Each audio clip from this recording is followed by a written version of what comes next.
Okay, I don't know how, but all the fuel siphoned out of the fuel tank after I unhooked the fuel line overnight.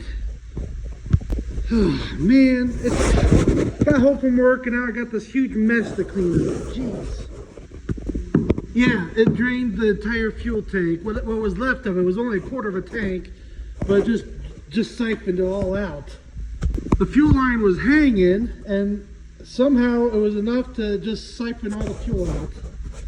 I've never had that happen before, but I'm gonna need more kitty litter. I got a bag today, but I'm gonna need more than a bag for this. Well, it's a little bit better. But while that's doing its job, back to working the 24 valve. Okay, I put the retainer in for the killer dowel pin with some Loctite. Now I can put the cover back on. I also got the valve tool today, but I did not get the aftermarket valve springs or push rods yet. So I have it ready so I can do number 1 and number 6, and then it's going to be number 2 and 5, and then it'll be the center 2 are the last ones to do.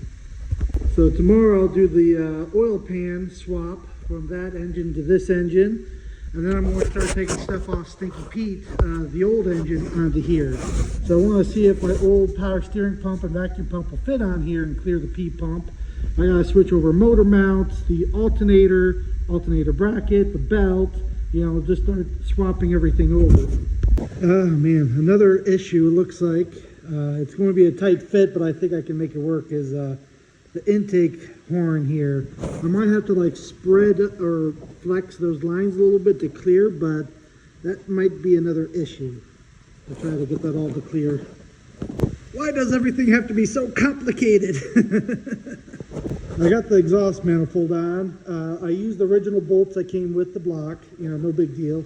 Now these ones, I could not use these, so I had the extra studs with the nuts from the turbo, so I put those two on the top there. I have no problem with the originals on the bottom, they can clear, but these kind of humped up where these would not clear with the originals. But it was an easy fix. The same ones that would hold the turbo on or hold the P pump on. See, that I don't mind, little customization, stuff like that. That does not bother me, but stuff like that bothers me.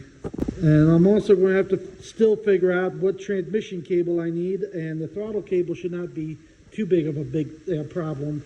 That should mount right up. You know, engine mounts will bolt right up. That's all easy. I still got the oil pressure sensor to do.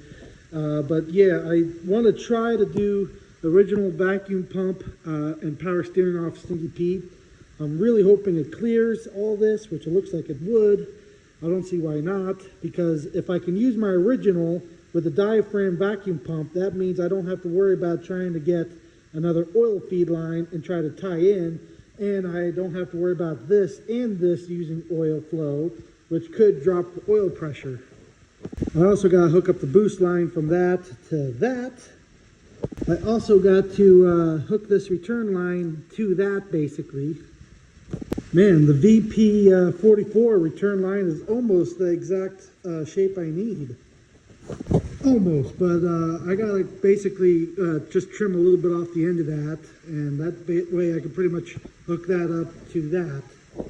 But that's it for today. I'll come back up tomorrow and keep pulling stuff. Like I gotta pull the transmission off of the old motor Stinky Pete and start transferring stuff over to this motor. And of course I gotta sweep all this up. Work, work, work. But it's definitely coming along. You know, I also gotta do the transmission heat exchanger onto the block. But I need the engine mount for that because it connects to the engine mount and bolts onto the flywheel, or the adapter. Some little things, I want to move this nipple over here, move that to there, so that way it comes right out into the heater core and on the dash. And then I'm going to have it come back, and I'm going to have a water-cooled turbo. So it's going to come out of the heater core, into the turbo, out of the turbo, back into the return there. So this is return for the transmission cooler. This is return going to be from that turbo. And that's going to be the output going to the transmission cooler, since I have the lines that are pretty much pre-bent. You know, this return line for the VP pump looks like I can use that as a regular sort of fueling nipple. Probably like cut it off somewhere right there or something, or further back, and use that as like a main fuel line.